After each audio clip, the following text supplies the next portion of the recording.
I never thought a pair of cufflinks would undo 12 years of marriage. They weren't mine. That's the strangest part.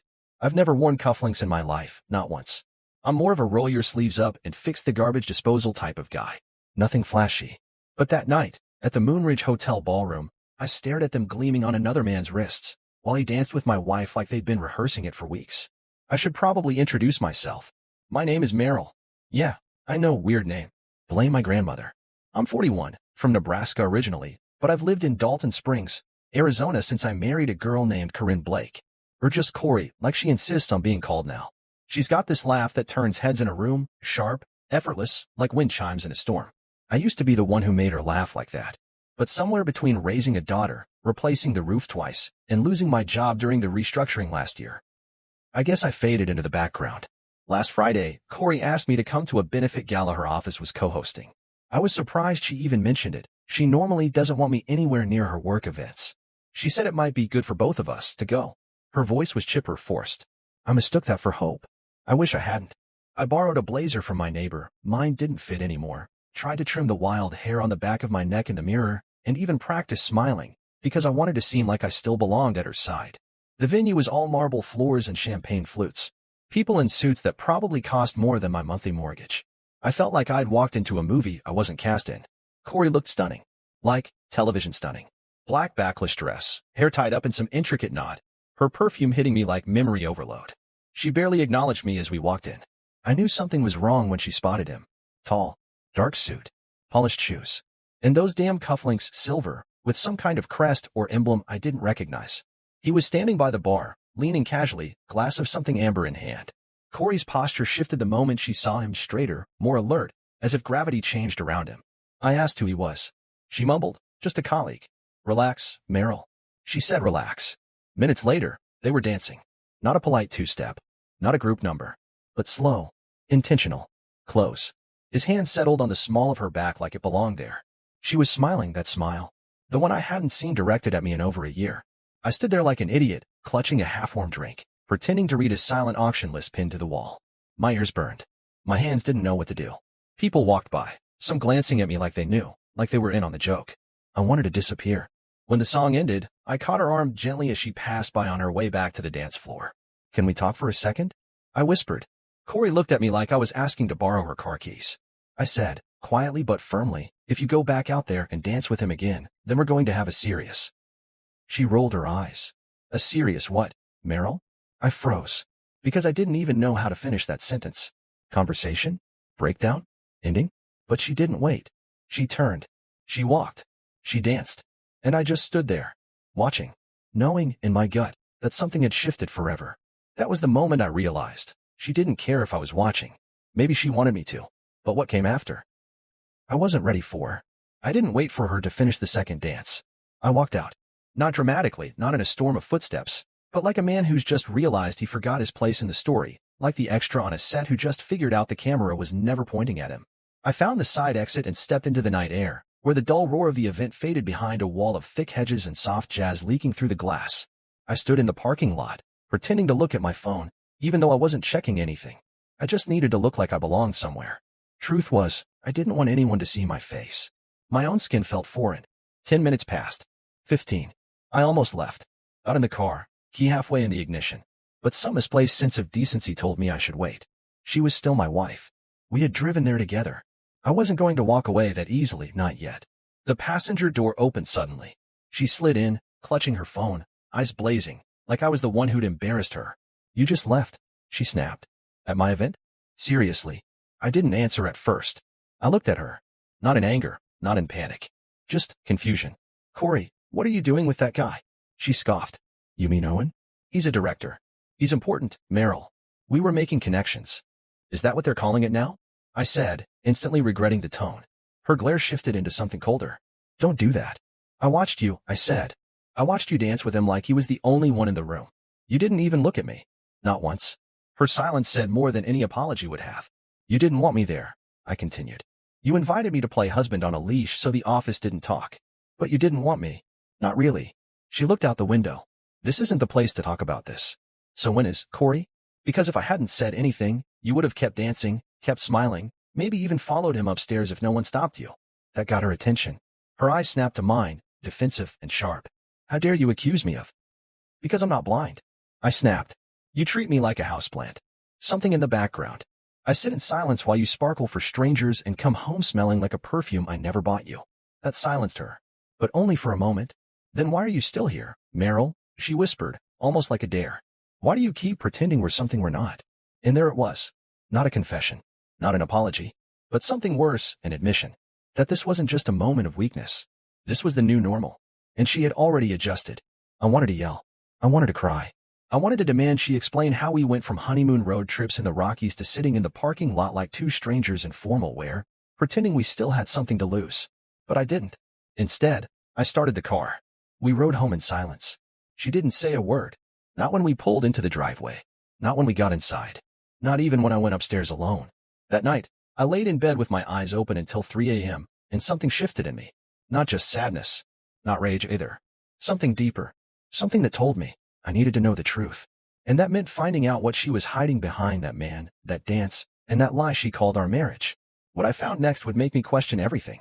I didn't go to sleep that night. Not really.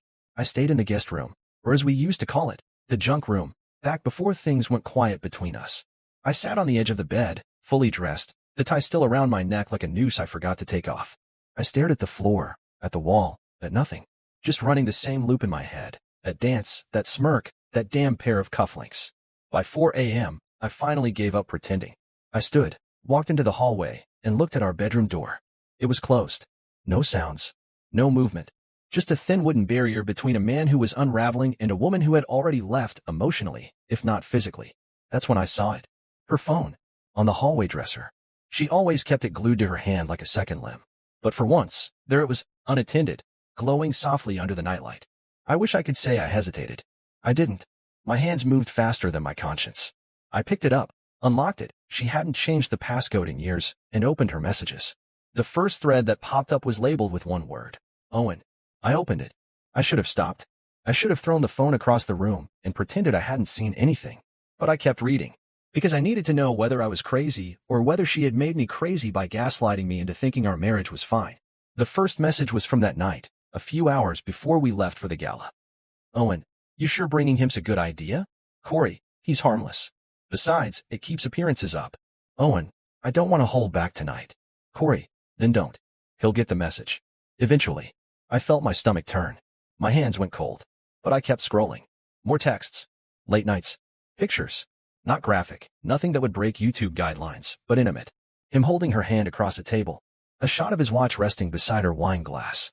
One of her in a mirror, her blouse partially unbuttoned, clearly taken in the office bathroom. Weeks of this. Months, maybe. She had created an entire second world. One where I didn't exist, except as a prop. A cover. A shell. The worst part? I could see it in her words. She wasn't in love with Owen. She wasn't chasing passion or romance. She was chasing freedom. An identity that didn't involve me. She had stepped out of our life and never looked back. At 5:12 a.m., she walked into the hallway. I didn't hear her footsteps. I didn't have time to put the phone down. She saw it in my hand, saw my face, and just froze. Her mouth opened slightly, but no sound came out. I didn't yell. I didn't accuse. I just looked at her and asked, how long? She glanced at the floor like she was doing calculations. Like the answer was math and not betrayal. For months, she whispered. But it wasn't supposed to become a thing. It filled something I didn't know was missing. I laughed. Not because it was funny, but because my heart didn't know how else to react. That's poetic, I said. You know what I miss, Corey? I miss being missed. I miss being seen. I miss my wife. She stepped forward. Meryl, I didn't mean. No, I interrupted. You meant it. Every word. I just wasn't supposed to find out. I was supposed to stay invisible. But now I'm not. She reached for my hand. I stepped back. That moment, that silence between us, felt louder than any argument we'd ever had. And then, as if on cue, her phone buzzed in my palm. Another message. From Owen. Owen, so? Did he figure it out, or is he still playing house? She didn't deny it. She didn't snatch the phone away. She didn't cry. She just turned and walked back into the bedroom. And I realized something that scared me more than the messages ever could. She wasn't sorry. Not for the affair. Not for the lie. Not even for how she made me feel. She was only sorry that I had stopped pretending. I didn't sleep that morning either. The hours after I read those messages, after she saw me holding her phone, were a blur of blank walls and whispered thoughts I couldn't shut off. I sat on the edge of the guest bed again, staring at my suitcase, wondering if I should start packing, wondering what you even take when you're leaving a life behind. What qualifies as yours when the person you loved has already mentally relocated to someone else's arms? Around 7:30 a.m., I heard her moving around the kitchen. She was making breakfast. Breakfast. The woman I'd just caught exchanging secret, flirtatious texts with a man who called me furniture had the nerve to fry eggs like we were any other married couple on any other sleepy weekend morning. She even turned on the coffee maker, the one I bought her on our 8th anniversary. I heard it sputter to life like it always did, steam hissing like it was angry too. I didn't want to go down there, but something in me needed to. Maybe to see if she would lie to my face again. Maybe just to prove to myself that she was real and not some cruel dream. When I walked into the kitchen, she didn't look up. She slid an egg onto a plate and said, "Do you want toast?" I just stared at her. Her hair was messy, still in that knot from the gala. She was wearing an oversized sweatshirt, mine, actually, and she had the same face I married. Only now, it felt like I was looking at a stranger wearing my wife's skin. "You're making toast?" I asked quietly. She nodded like nothing was wrong. "Figured you might be hungry." Hungry? That was the word she chose. Not sorry. Not please talk to me. Not even let's fix this. Just breakfast. I read everything, Corey. You can't just feed me eggs and make it go away.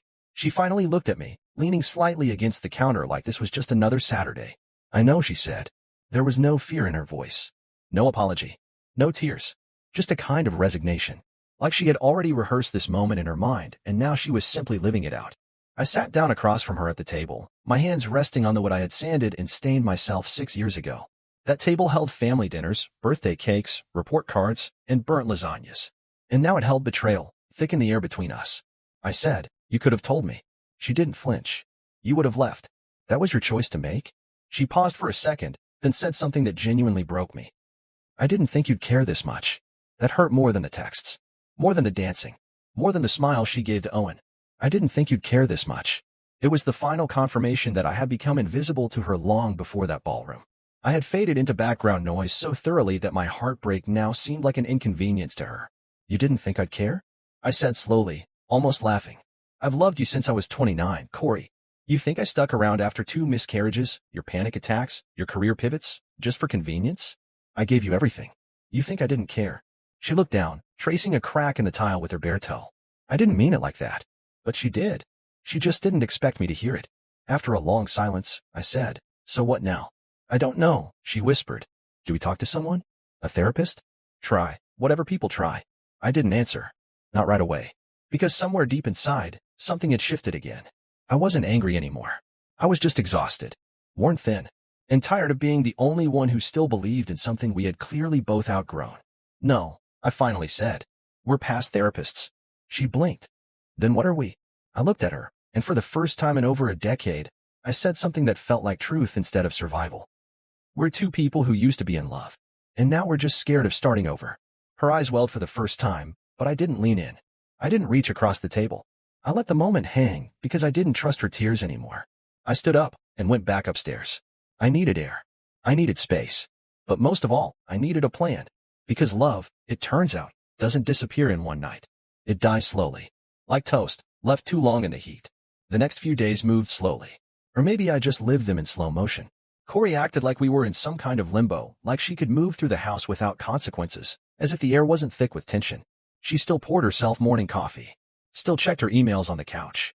Still changed into her gym leggings and went out for a run, like clockwork, except now, I no longer asked where she was really going. I didn't want to hear another lie delivered with that casual voice she'd mastered so well. I started documenting things. I know how that sounds. Creepy. Desperate. But after 12 years of building a life with someone, the idea that you might need evidence to protect yourself from them, that does something strange to your soul. It began with receipts. One morning, she left her gym bag by the door, slightly unzipped. Inside, I found a folded bill from a hotel bar 2 towns over. 2 glasses of Pinot Noir. 1 shrimp cocktail. The date matched the night she told me she was at a women's self-defense class. I took a picture. I didn't confront her. Not yet. That same evening, I searched our joint bank account. I hadn't looked at it in weeks, maybe months. And why would I? She handled the bills, and we always kept things even. At least, I thought we did. But there it was. A $273 charge to La Bellina Jewelry. Another to Villa Lucero de Spa. A third to a boutique florist in Ridgefield that specialized in exotic arrangements. She never wore new jewelry around me. She never brought flowers home. And she sure as hell didn't come back glowing like someone who just had a massage. All those things? They were for him. The man with the cufflinks. The one who danced like I wasn't even there. Every discovery felt like another floor giving out beneath me. But I wasn't falling anymore. I was preparing. For the first time in years, I was looking at my life without filters. Without excuses. Without that blind loyalty I once wore like a badge of honor. I scheduled an appointment with an attorney 2 towns over. Not someone from Corey's networking bubble. A quiet older guy named Vernon Callahan with wireframe glasses and a blunt way of talking. I brought him a folder with everything. The texts, the receipts, the photos, the bank activity. I expected sympathy. Maybe even a little encouragement. But Vernon just looked at me and said, "Do you want revenge or freedom?" That question hit harder than I expected. Because somewhere inside, I did want revenge. I wanted her to hurt the way I hurt. To feel the loneliness I'd swallowed every night while she snuck away into someone else's fantasy. But more than that, I wanted clarity. A clean slate. A version of myself that didn't have to tiptoe around her moods or pretend I wasn't bleeding inside. "I want out," I told him. He nodded. "Then we'll make sure she doesn't take the house with her when she leaves." When I walked out of that office, the sun hit differently. Not warmer. Not colder. Just real. Sharp. Like I was finally seeing the world through clean glass instead of the fog of denial. That night, Corey came home late again. Her makeup was fresher than it should have been for someone who worked late, and her smile dropped the moment she saw me sitting on the couch. I wasn't watching TV. I wasn't scrolling my phone. I was just sitting there, waiting. "We need to talk," I said, calm and flat. She froze, standing by the hallway like she was already planning an escape route. I pointed to the folder on the table. "I know about Owen. I know about the hotel. I know everything." For the first time, she looked afraid. Not sad. Not sorry. Afraid. "What are you going to do?" she asked. And I just looked at her, this woman I used to believe would grow old with me, and said the one thing I never thought I'd be able to say. "Nothing right now. Because I want you to sit in this house, sleep in that bed, and eat those eggs knowing that I'm already gone. Not physically. Not yet. But I've left you. Emotionally. Completely. And soon, legally." She opened her mouth to say something, but no words came out. And for the first time in this entire nightmare, I felt something close to peace. Because the truth wasn't just out. It was mine now. I didn't leave the house right away. That would have been too easy for her. She would have spun it like I stormed off, abandoned the marriage, cracked under pressure. But I knew better now. This wasn't about escape. This was about control. Not controlling her, but finally reclaiming myself. My time. My dignity. So I stayed. I ate in silence. Slept in silence. Moved through the days like a ghost with a pulse. And Corey? She didn't know how to deal with it. I wasn't yelling. I wasn't asking questions. I wasn't playing the part of the wounded husband who begs for closure. That's what she expected. Instead, I was calculating, not with rage, but with patience. I started clearing my space, slowly, in ways she couldn't track all at once. Not packing, not yet, just removing. Every drawer, every shelf, every closet I touched was left lighter. I scanned old documents, backed up photos onto encrypted drives, moved passwords to a separate account. I started logging out of things, cutting emotional and digital cords, one at a time. I even moved my clothes out, piece by piece. A few shirts at a time went into my gym bag, which I forgot in the trunk. Then my favorite pair of boots disappeared from the closet and found a new home under my desk at the office. She didn't notice. Or maybe she did and was too afraid to ask. One morning, while she was in the shower, I pulled down the wedding album from the top of the shelf. Not because I missed it, but because I wanted to feel nothing. I flipped through the pages like a stranger. That picture of her at the altar? I used to think it was the most beautiful moment of my life. Now, I just saw someone smiling while holding a promise she had no intention of keeping. A week after the confrontation, I scheduled one final call with Vernon. We agreed to serve the divorce papers on a Thursday morning, strategically chosen because it was Corey's wellness day, and I knew she'd be home alone. I didn't want an audience. I didn't want drama. I just wanted her to open the door and find what she never expected, the ending. But before that day came, something else happened. Something I wasn't ready for. Our daughter came home. Jenna. She's 20, in college 3 states over, studying interior design. She hadn't been back in months. She texted me the day before. "Surprise visit. Just for the weekend. Don't tell Mom," smiley face. My stomach dropped. I didn't want her to walk in on this mess. She still thought of us as a cute older couple, still bragged to friends about how her parents stayed married when everyone else divorced. She didn't know the cracks had become chasms. When she arrived, Corey acted like everything was perfect. She hugged her, made lasagna, even pulled out the dusty board games from the hall closet. And Jenna? She was glowing, laughing, telling us stories about dorm life, professors, some guy named Travis she wasn't ready to call her boyfriend yet. And I sat there, nodding, smiling, playing along like I wasn't about to tear the foundation of her childhood apart in less than 48 hours. That night, Jenna asked if she could sleep in her old room. I helped her unpack a small overnight bag, listened to her playlist of acoustic covers and bad TikTok songs, and told her good night. As I closed the door behind me, I just stood in the hallway for a while, staring at the picture frames that lined the walls. Family vacations, snow days, birthday cakes, a life built on memories that didn't match the present anymore. Corey walked out of our bedroom, wearing her robe. She whispered, "You're not really doing this, are you? Not with Jenna here?" I looked at her like I'd never seen her before. "I didn't choose the timing. You chose everything else." She bit her lip, probably hoping to cry, maybe even hoping I'd bend. But I didn't. Because you don't get to cheat, lie, and then ask for postponement because the optics aren't ideal. I turned away and walked down the stairs, leaving her standing there in silence. That was the night I made my final plan. Because I wouldn't just hand her a folder anymore. I was going to hand her the future, the one she created without me. And then I'd finally walk away from the woman who forgot I existed, even while standing right in front of her. The morning I handed her the envelope, the sky was gray. Not dramatic gray like in movies. Just that heavy, overcast quiet that settles over a neighborhood before rain. I remember standing in the kitchen, holding the same coffee mug I'd held 1,000 times before, the chipped one from that road trip to Oregon we took back when things still felt simple. It suddenly felt like I was holding an artifact from a dead civilization. Corey walked in wearing jeans and a tank top, her hair still wet from a shower. Jenna was upstairs getting ready to meet an old high school friend for brunch, blissfully unaware of the war about to break open just a few feet beneath her. I didn't say a word. I just placed the envelope on the counter between us. She stared at it. Her fingers hovered over the seal like it might burn her. "What is this?" she asked, voice low but sharp. "You know what it is," I said. She didn't open it right away. She just looked at me, and for the first time in a long time, I saw something raw in her eyes. Not guilt, not shame, fear.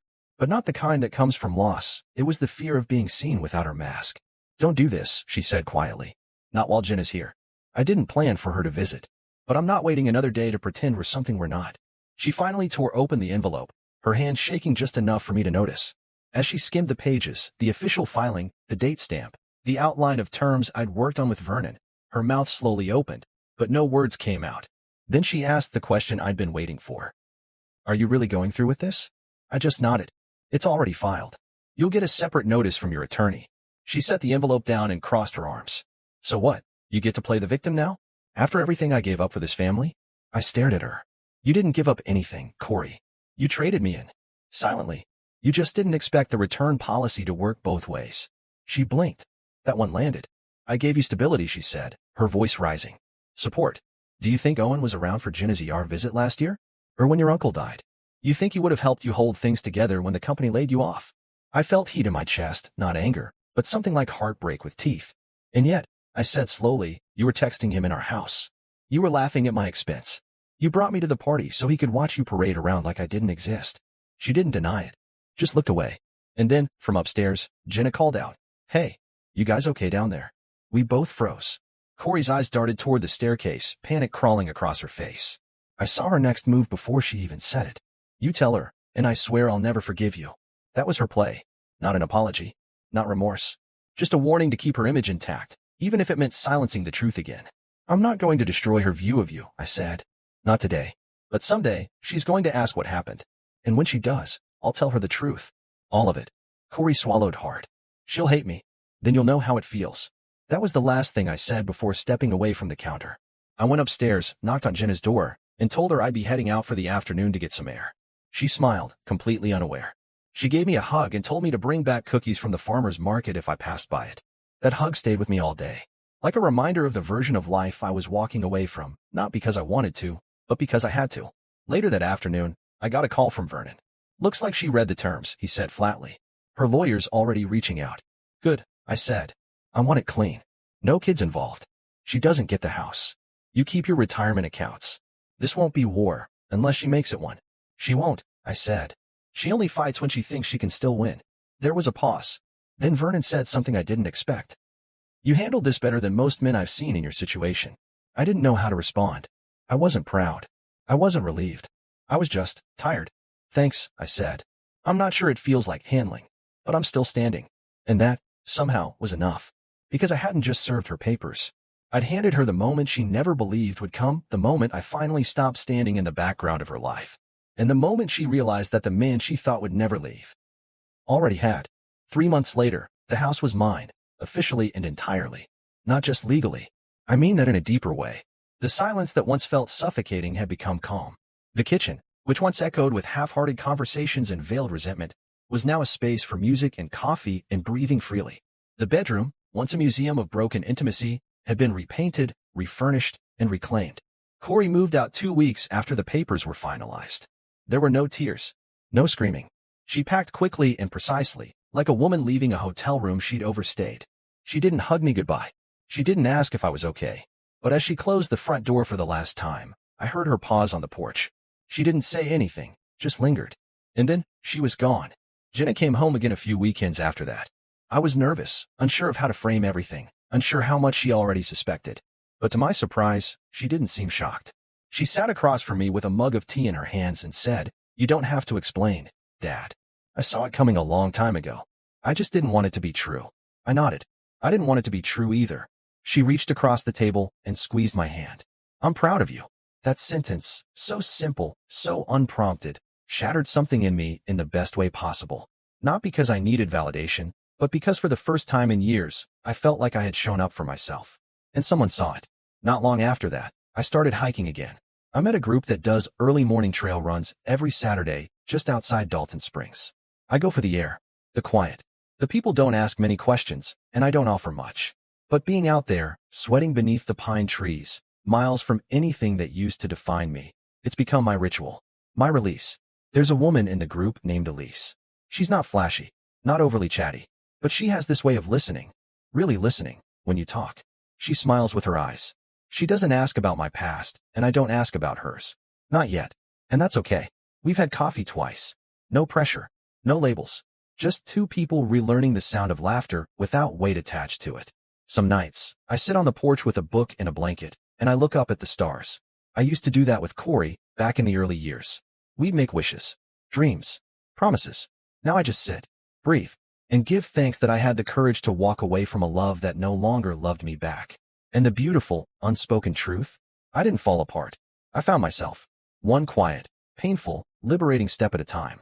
So, if you're reading this and sitting in a marriage that feels more like a performance than a partnership, I won't tell you what to do. But I will say this. You don't have to stay invisible just because someone got used to not looking at you.